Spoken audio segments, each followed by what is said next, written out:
Alhamdulillah Rabbil Alamin. Wa bihi nasta'inu ala umuri dunya waddin. Wa ala alihi wa ashabihi ajma'in. Amma ba'd. Biridhanillahi ta'ala wa bisyafaati Rasulillah wa bikaramatil awliya ila yaumil qiyamah wa bikaramatil ulama'il 'amilin wal musannifin al-mukhlasin wal ulama'il qurra wal mufassirin wal muhaddisin wal mujtahidin wal hanafi wal maliki wal syafi'i wa Muhammad bin Hanbal ila jami'il ulama as-sufiyyatil muhaqqiqin khususan ila hadrati Sayyidil Syaikhil Qadir Jilani wa Sayyidil Taifah Sufi Siddisan Abil Qasim Junaid Baghdadi wa Siddisan Muhammad Salahuddin As-Sabani Baghdad sallallahu wa sirrahul aziz Sayyid Imam Ali al-Malal Mas'ad al-Sanasad al-Tariqah al-Sadriyah Sayyid Imam Ali al-Malal Abi Hamid Muhammad al-Ghazali wa usulihim wa furu'ihim wa al-silsilatihim wal aqsidina al-qul khususan Sayyidina Syekh Muhammad Asnawi wa Sayyidina Syekh Asnawi wa Sayyidina Syekh Ahmad Ghazali wa Sayyidina Syekh Muhammad Hamid Nara Sayyidina Syekh Abdul Qadir Nara wa Sayyidina Syekh Abdul Qadir Sabbas Semuanya khususan musannif al-mu'allif hadal kitab Syekh Muhammad al-Alama Abi Sa'ad Syekh Muhammad al-Muhammad al-Qasim al-Ghazi Syekh Muhammad al-Alama Syekh Tajuddin Bakar Muhammad Husaini semuanya dari Syekhna Hasan Syekh sedikit Muhammad juga sedikit Muhammad Nur sedikit Ahmad Saleh sedikit Muhammad Khazin sedikit Jalaluddin Zaid sedikit Abdullah Fakir Langitan sedikit Abdul Wahid sedikit Judi sedikit Mustafa sedikit Arwani Ahmad Kudus sedikit Muhammad Syafiyah sedikit Abdul Syafi'i sedikit Abdul Abdul sedikit Ahmad Qurtubi sedikit Ahmad sedikit Muhammad Abdul Bakir sedikit Abdul Rahman sedikit Abdul Yatin sedikit Ahmad Asrari sedikit Abdul Samafir sedikit Muhammad Munawir sedikit Abdul Afandi Munawir sedikit Abdul Qadir Munawir sedikit Ali Masuk Rabiah sedikit Jalaladdin Munawir sedikit Jalaladdin Munawir sedikit Abdul Syirman al-Alama Fadil Allah Al-Kamil Sabi Abdul Muhammad bin Hadratu Sayyid Ya Syekh Asy'ari Ya Ja'asa Samsul Arifin Ya Jawab Rasulullah Ya Jabisrisan sedikit Ya Abdul Hamid Masruhan Ya Abdul Hamid Jabat Ya Ahmad Baik Ya Abdul Hamid Ya Syarif Basyakur Li Bapak Zubair Bayi Abdul Karim Bayi Muhammad Najib bin Abdul Qadir bin Muhammad Munawir Allahumma anfa'na barakati ulumihim wa karamatihim wa asrarihim wa nawada alaina ya Allah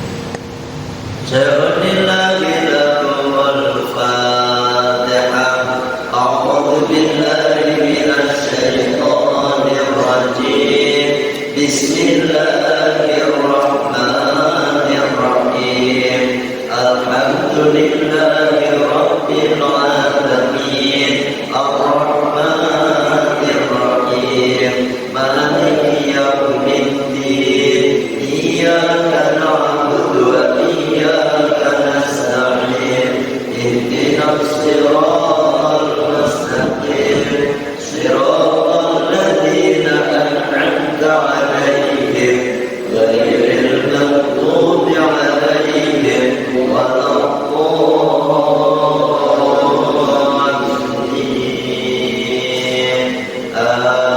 Amin Asyhadu an la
سيدنا إبراهيم وعلى آل سيدنا إبراهيم وبارك على سيدنا محمد وعلى آل سيدنا محمد كما باركت على سيدنا إبراهيم وعلى آل سيدنا إبراهيم في العالمين إنك حميد مجيد يا الله يا فتاح يا رزاق يا الله يا فتاح يا رزاق يا الله يا فتاح يا رزاق يا الله يا فتاح يا رزاق يا الله يا فتاح يا رزاق يا الله يا فتاح يا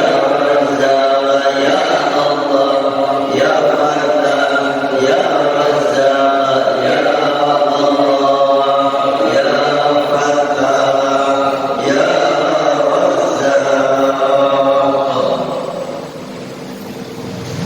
Alhamdulillah.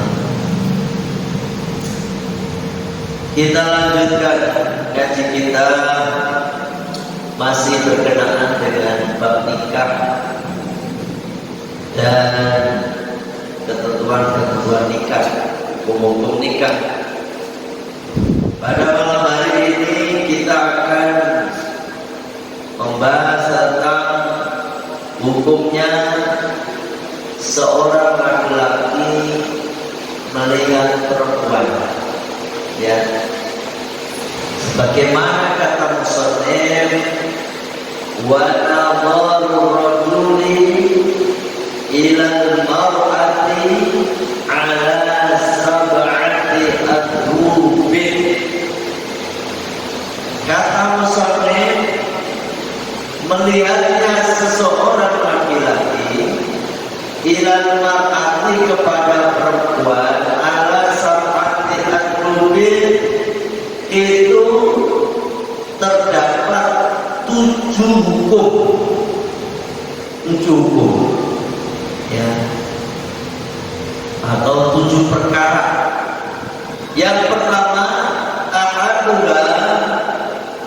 adapun yang pertama, nadharuhu ila ajnabiyatin. Yang pertama, melihatnya seorang laki-laki ila ajnabiyatin kepada perempuan lain yang bukan mahramnya, ya, yang bukan mahramnya, li ghairi hajatin, tanpa ada hajat, fa ghairu jaizin, maka tidak boleh hukumnya. Artinya tidak boleh, haram, gitu, ya.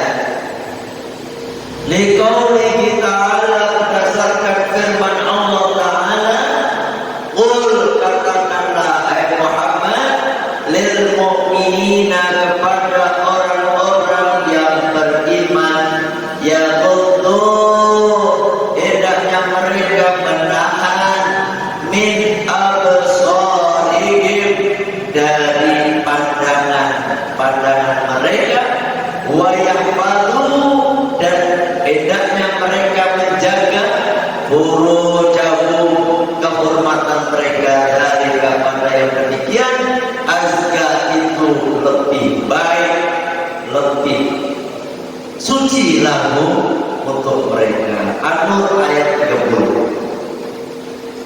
Ini larangan. Penjelasannya, kita sebagai laki-laki ini gak boleh melihat seorang perempuan yang bukan mahram kita, yang bukan istri kita, istri tapi bukan mahram juga, tapi kan sudah dinikahi, beda lagi. Ini bukan mahram, nanti penjelasan mahram, siapa-siapa mahram kita nanti akan kita bahas secara detail dalam pertemuan berikutnya. Tanpa ada hajat. Kalau ada hajat, orang apa itu gak apa-apa kalau ada hajat. Contohnya Misalnya kita bertanya, lihat apa? Bu, pilar 2 arahnya mana ya Bu? Kan kita lihat, nggak apa-apa. Atau kita mau beli barang, kebetulan yang jualan perempuan, nggak apa-apa lihat. Bu, sabun harganya berapa Bu? Ini obat nyamuk harganya berapa Bu? Ini ada hajat, ya kan? Ada kebutuhan. Yang haram itu nggak ada apa-apa, nggak ada hajat, nggak apa-apa.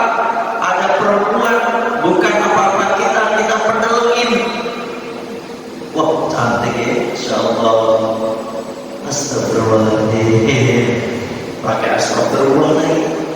Dilihatin, tetap gak boleh, ya kan? Ini kan bersyukur nikmat Allah, maksudnya dari Allah, ya kan? Gak boleh. Jadi yang pertama, seorang laki-laki melihat perempuan yang bukan mahramnya, perempuan lain, hukumnya haram. Yang pertama, terpada hajat ya. Watani adapun yang ketiga, nadharuhu ila zaujati aw amatihi, melihatnya seorang laki-laki ke istrinya atau pada budak perempuannya. Ini budak ada zaman sekarang. Kalau zaman sekarang ya budak istri aja. Jadi seorang laki-laki melihat istrinya, fayajuzu maka boleh ayam melihat ilama kepada apa baik adal pada kecuali apa farji minhuma dari keduanya. Kalau melihat istri boleh, semuanya boleh dilihat, boleh kecuali farji. Cuma ini ada penjelasannya. Farji ini Pak, wa ammal farju fayukrahu maka ada melihat farji, laki-laki melihat kemaluan istrinya, hukumnya haram apa enggak? Fayukrahu maka makruh an-nadharu melihat ilahi padanya liwairi ada dan kecuali tanpa ada hajat gitu. Lihatnya karena bahwa saya demikian khilaful adab, karena ya kurang adab itu doang. Nah, artinya apa? Gak dosa sebenarnya.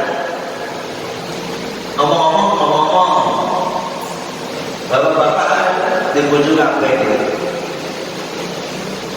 Ada di antara bapak-bapak yang belum pernah melihat kemaluan istrinya, ngaco.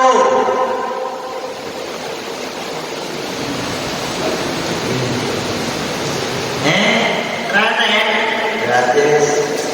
Kalau mau satu dino. Bener Pak, belum pernah.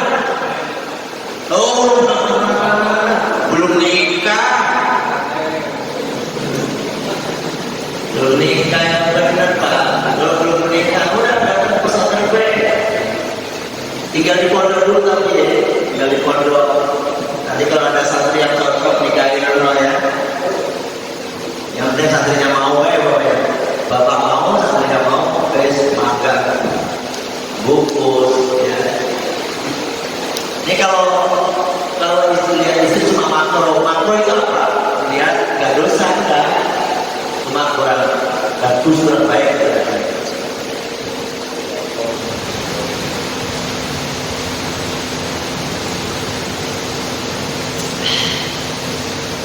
Karena apa? Karena di dalam berdasarkan hadis dari Nabi,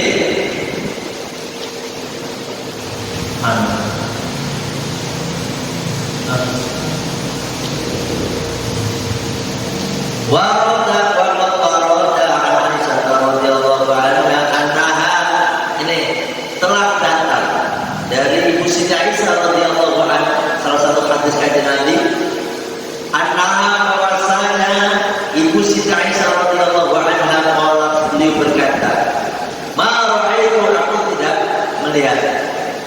minhu dari kemaluan kanjeng Nabi. Wala ro'a minni, begitu juga kanjeng Nabi tidak pernah melihat kemaluan kami.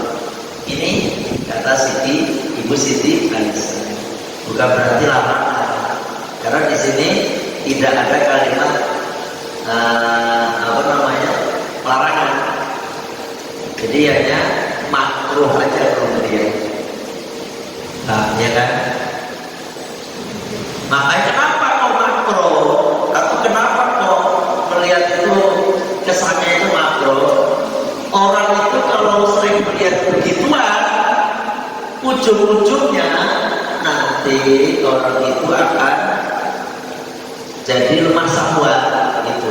Ujung-ujungnya sering melihat itu. Mohon maaf, misalnya Bapak kan sering melihat milik istri, terus melihat yang milik orang lain, itu beda lagi, ketegangannya beda lagi. Ngomong tegang gitu ya, beda. Karena kata Yai itu, syahwat itu terbentuk dari hati, telinga, dari mata, dari perabaan. Syahwat timbul itu karena mata, telinga, perabaan hati. Ini hati ini berhubungan dengan cinta ini. Kalau senang, malu-malu, ya kan? Atau dengan melihat. Tapi yang paling utama banyak melihat ini kan. Langsung syahwat, meraba, lebih salah lagi, gitu. Nah, mata itu kalau ibarat kata ya itu seperti saklar ini. Saklar itu kalau sering diceklak lama-lama dol saklarnya, ya kan? Rusak, ceklek terus lama-lama dol, rusak. Begitu juga dengan mata. Kalau sering melihat itu lama-lama biasa, Pak. Coba Bapak waktu masih muda dulu, waktu umur 17, 18, kuliah perempuan dulu, ya.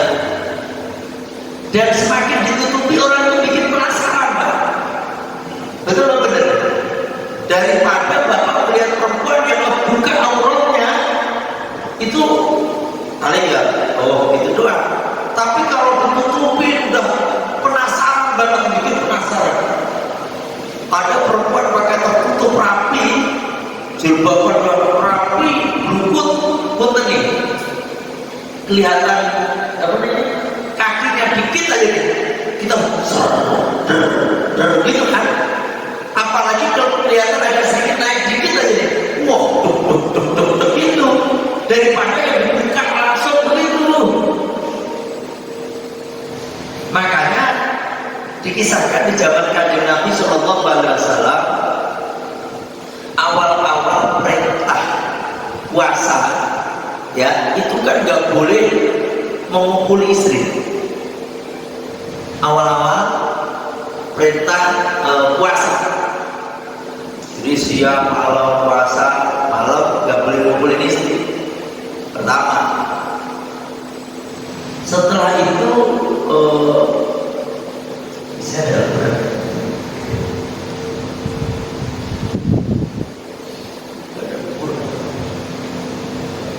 mana berhasil?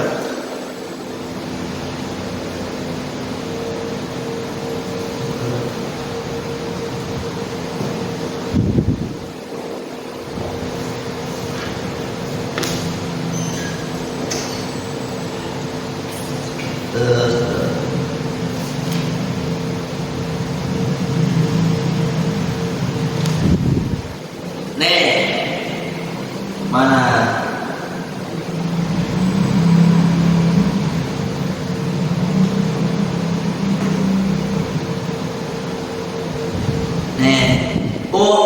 Sehingga pertama-tama perintah puasa itu para sahabat siang puasa, malam nggak ngumpulin istri. Sehari, dua hari, 3 hari. mulai gak kuat tuh, matahari mulai gak kuat. Ada yang nyeletuk tuh, salah satu sahabat. Aduh, semalam kebobolan saya, kata begitu. Kebobolan nih. Nah benar, iya saya juga iya begitu kan. Ya Allah, ini akhirnya ternyata banyak Pak. Ya, banyak. Ya kebobolan begitu, ngumpulin istrinya. Ada yang dikisahkan terus ada yang ngadu kepada Kanjeng Nabi, ya Rasul begini loh, semalam itu saya lagi tidur bareng sama istri. Ketika itu lampu nyala, saya melihat betisnya, betis, bukan paha loh, ini paha itu udah deket ini, betisnya kesingkap Kanjeng Nabi, kesingkap betisnya. Ya Allah Kanjeng Nabi, saya kagak nahan, gitu kan, nggak nahan Kanjeng Nabi. Akhirnya terjadilah saya kumpulin istri saya, gitu. Ya, akhirnya turunlah ayat uhilla lakum lailatas siyamir rafathu ila nisaikum. Uhilla dihalalkan lakum bagi kalian lailatas siyami pada malam puasa, malam Ramadan, ya malam puasa Ramadan. Ar-rafathu ngubungin istri, yang berhubungan layan suami istri. Ila nisaikum pada istri-istri kalian. Hunna mereka itu libasun pakaian laku untuk kalian. Wa antum dan kalian libasun lahunna pakaian bagi mereka. Gitu. Alimallahu telah mengetahui Allah annakum bahwasanya kalian kuntum ya kalian tahtanuna kalian itu pada khianat anfusakum pada diri kalian. Fataba maka menerima taubat Allah, memberikan taubat alaikum atas kalian, wa afa dan memaafkan ankum dosa-dosa kalian. Ini ayat ini berkenaan dengan asbabun nuzulnya, berkenaan dengan laki-laki yang malam-malam hubungin istrinya. Akhirnya sejak saat itu, setelah turun ayat ini, maka hubungan suami istri di malam Ramadan halal, gitu. Tadinya nggak boleh Pak, dengan sebab yang itu tadi. Cuma melihat betisnya saja itu terjadi pada istrinya. Nah, ini menunjukkan mata itu kalau jarang melihat sesuatu yang seperti itu, setrumnya makin gede. Kalau bapak sering melihat itu, setrumnya makin berkurang. Itu makanya hukumnya makro saja, tidak haram. Ada yang nanya berhubungan dengan melihat ini nih. Kalau melihat itu yang makro atau yang haram itu kan melihat langsung kan. Kalau melihat TV atau melihat video itu punya kan? Kan tidak langsung. Iya. Itu ikhtilaf ulama. Ada yang mengharamkan, ada yang memakruhkan. Nah, kalau kita lebih hati-hati ya ikut pendapat yang mengharamkan. Kalau hati-hati, kalau kita nggak mau ya lihat seperti itu, hukumnya makruh aja gitu, ya kan? Yang haramnya bukan masalah melihat itu ya Pak. Ketika melihat seperti itu terus Bapak nggak kuat, kemudian mohon maaf mengeluarkan mani dengan tangan sendiri, itu hukumnya haram. Ya itu yang haramnya di situ itu, ya kan? Haramnya di situ itu. Bapak mengeluarkan mani dari tangannya sendiri,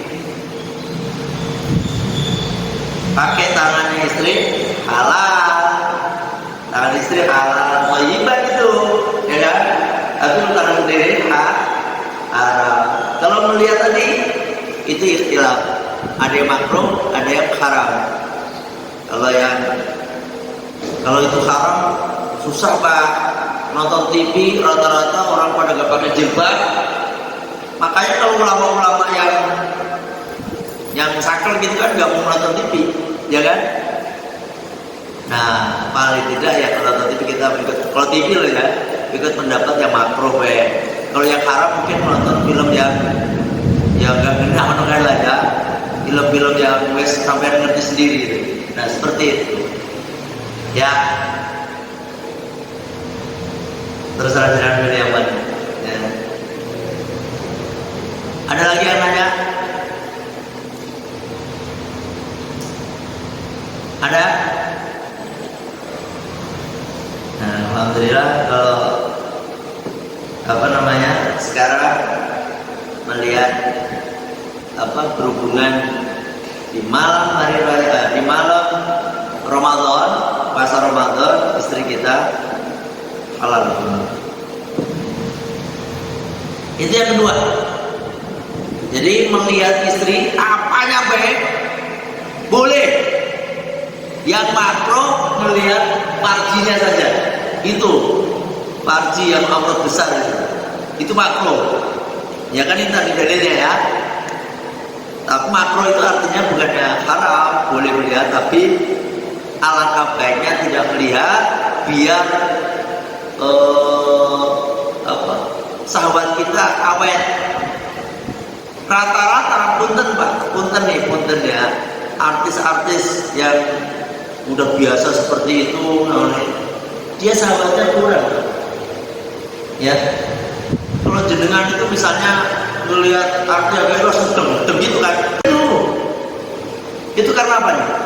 Syahwat yang ditimbulkan dari mata dan dikurangi oleh Allah. Gitu ya. Sekarang jaga pandangan. Yang ketiga sekarang, watalitu adapun. Yang ketiga, nadharuhu melihatnya laki-laki ila dawati maharimihi kepada wanita atau perempuan yang mempunyai mahram, artinya yang mahram, perempuan mahram, au amatihi atau budak-budaknya al-muzawwijati yang sudah bersuami, budak yang bersuami. Fayajuzu maka boleh fima di dalam anggota agama selain anggota baina surati antara pusar warubati dan dengkul lutut ya, melihat yang mahram kita ibu kita, mahram kita anak-anak perempuan kita, saudara perempuan kita, pokoknya mahram deh, yang nanti ada penjelasan di belakang ya. Itu bapak boleh melihat seluruh anggota badannya kecuali antara pusar dan lutut. Paham nih? Pusar dan lutut. Sini nggak boleh, sini nggak apa-apa ya, rambut nggak apa-apa, tetapi kalau nggak mahram kan nggak boleh. Dan ini perlu saya pertegas bagi bapak-bapak yang mengambil anak angkat, ya, mengambil anak angkat, yang mana anak angkat itu kebetulan perempuan Pak. Ini mahram, ini bukan mahram kita. Otomatis kalau masih kecil nggak masalah, setahun, 2 tahun, 3 tahun nggak apa-apa, 7 tahun masih belum apa-apa. Tapi kalau udah 9 tahun, 10 tahun, dia udah balik, haram. Walaupun bapak rawat dari bayi, anak angkat, ya, anak angkat, dirawat dari bayi, kita yang mandiin waktu bayi, pro gede umur 10 tahun, biasa apalagi udah head, umur 9 tahun udah head tuh, berarti dia udah balik, maka statusnya kalau kita melihat anak angkat kita nggak pakai jilbab, dosa lihat rambutnya, melihat apanya pokoknya dosa. Itu bukan apa-apa kita. Ada yang punya anak perempuan, makanya kalau pengen ngambil anak angkat yang misalnya Allah nggak anugerahi seorang anak, ambil anak dari saudara kita, Pak, lebih aman. Anak saudara kita, ponakan itu makro kita, adik atau kakak kita punya anak perempuan, ambil anak angkat kita, ambil ke rumah kita, nggak apa-apa, bukan jilbab, nggak apa-apa, karena makro kita, ponakan kita, ya. Kalau ngambil anak laki-laki, nanti efeknya sama istri kita. Istri kita melihat apa nggak boleh nanti di dalam membuka kalau kita ngambil ponakan laki-laki, karena sama istri nggak makro gitu. Begitu juga kalau istri, kalau ngambil anak ya, kalau istri ngambil ponakan, ambillah ponakan yang laki-laki, biar aman, biar dia bebas, kita sama laki-laki bebas gitu. Dan ini perlu diperhatikan. Kadang-kadang ya merasa ini anak udah dirawat dari kecil, sehingga merasa ini udah anak saya, udah gede. Itu bukan masalah. Artinya kalau kita melihat dia dosa. Ada yang komentar? Kenaan dengan anak angkat nih. Kalau keponakan berapa bayar tadi? Keponakan makrom sebabnya.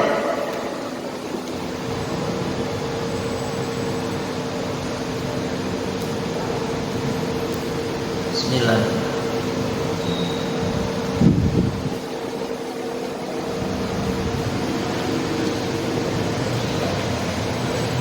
Alhamdulillah. Di sini ada penjelasan. Nadharuhu ila dawatil mahalimihi binasabin, dengan sebab nasab keturunan, ya kan? Au radha'in, atau dengan sebab susuan. Makanya kalau ngambil anak angkat, kalau bisa nih, ya, kalau bisa istri kita suruh nyusuin gitu, terus nyusuin keluar susunya loh, harus keluar susu dulu loh, ya kan? Kalau udah ngenyot 5 kali itu udah dianggap anak susuan. Kalau udah anak susuan sama kita udah makro juga, karena istri kita gitu. Cuma masalahnya kalau ngambil anak seorang gadis atau orang nggak punya anak, ngambil anak disusuin, keluar nggak kira-kira Pak? Ya nggak keluar ya Pak. Nggak tahu kalau suatu saat ada obat yang ampuh itu bisa mengeluarkan air susu tanpa hamil, bisa jadi ada lama-lama Pak. Yang penting kalau udah disusuin baik, 5 kali kenyotan, anak itu statusnya jadi anak susuan, otomatis makro kita. Anak istri adalah anak kita. Paham? Ini harus disampaikan ini. Ini kalau nggak disampaikan kadang-kadang ya nggak tahu hukum, akhirnya nanti di akhirat ternyata ketika ditimbang hisabnya banyak dosa, ternyata didominasi dosa karena melihat yang bukan makromnya. Dilihat-lihat, saya udah menjaga pandangan, kok bisa ya Allah? Ternyata itu kamu telah melihat itu kan anak-anak bukan makrom, tetap kalah kan? Paham ya? Terus al-musohat protein atau disebabkan karena perkawinan. Kalau perkawinan nanti akan kita bahas di dalam masalah makrom kita, ya, makrom kita siapa-siapa saja, insya Allah nanti akan kita bahas dalam pertemuan berikutnya.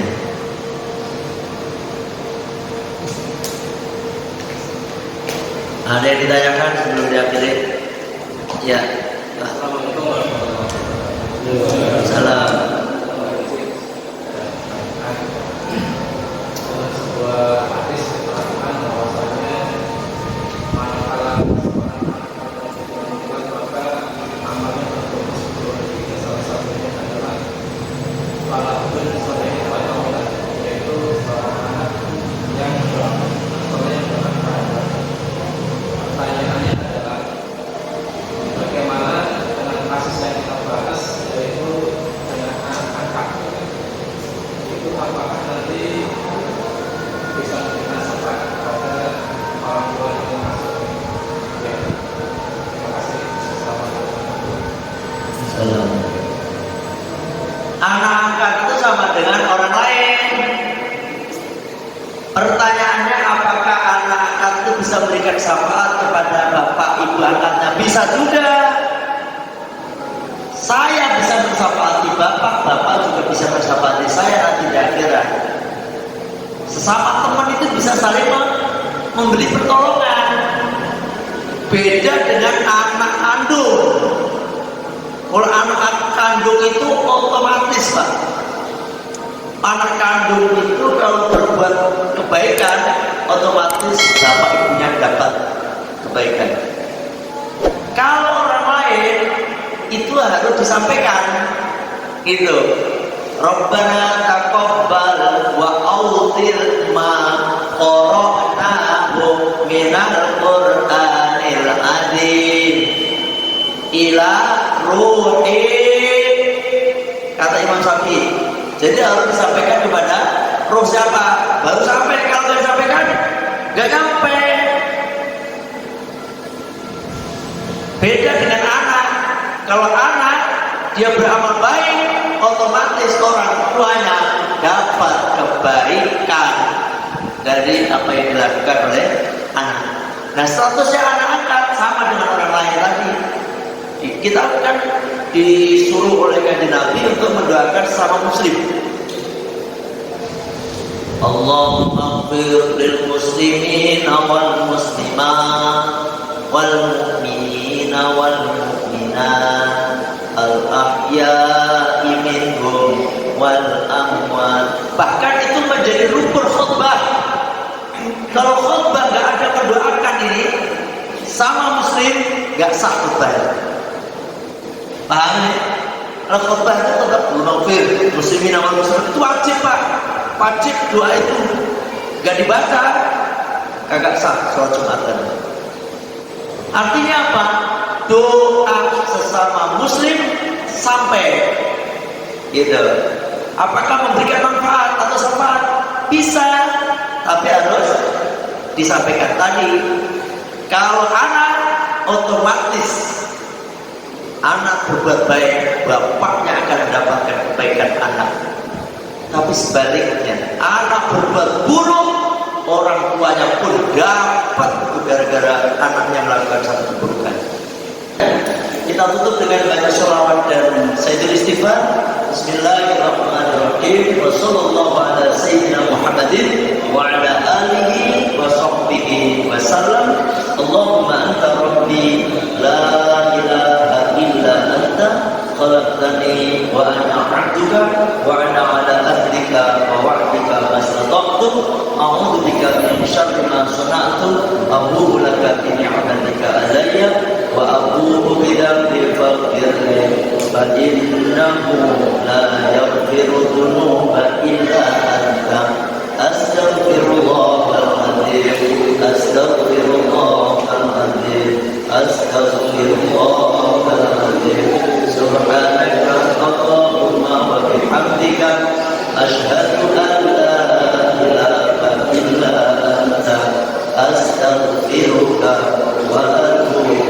ilaih. Alhamdulillah. Assalamualaikum warahmatullahi wabarakatuh.